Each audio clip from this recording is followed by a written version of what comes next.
क्या है, या क्या देखता है, या रॉकेट छूटे, या হেলিকপ্টার ছুটে এক করে ক্লিয়ার করলেন।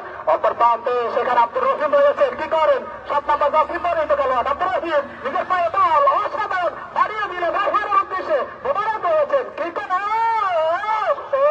কিছুই হলো না রে, কি খেলা রে। ওরে দর্শক কোথায় রয়েছে আমার ভাইয়েরা, যারা এখনো খেলা দেখতে আসেন নাই, আসেন আসেন আসেন, চলে আসেন রে ভাইয়া। ওই যে মুবারকে থ্রো করেছে রে ভাই, একেবারে 14 নম্বর জার্সি পরিত খেলোয়াড়ের কাছে চলে গেছে, একটু পরে গোল হয়ে যাবে রে। আসেন আসেন আসেন, খেলাটা দেখা যান রে ভাই। ওই যে বলটা চলে গেছে, ওই যে সেইখানে একটা রড হয়েছে, সেখানে দেওয়ার তলে দিয়ে চলে গেছে। আনোয়ার পুরো করে পাই তার আগে রাত্রির বাসির কাল, ওখানে রাত্রির রে কোনোভাবে চাপ দিচ্ছে না রে।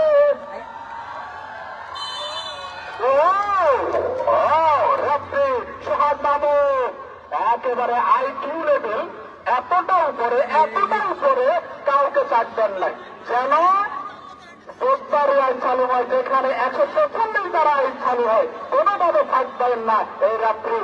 সোহাগ মাহমুদ নোয়াখালী দক্ষিণাঞ্চলে যার সুনাম, যার নাম শুনলে অনেক খেলোয়াড়ের কম্পন সৃষ্টি হয়ে যায়, দেখতে পাচ্ছেন।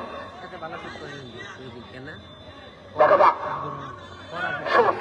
শুট করার জন্য প্রস্তুত, শুট করবেন 18 নম্বর জার্সি পরেই তো খেলোয়াড় উত্তর স্মৃতি ছোট্ট করে বাড়িয়ে দিলেন, সেখানে ক্লিয়ার করলেন, আবার লম্বা শুট করেছে, একেবারে বলা আকাশে দিয়ে মাঠের দক্ষিণ প্রান্তে চলে গেল।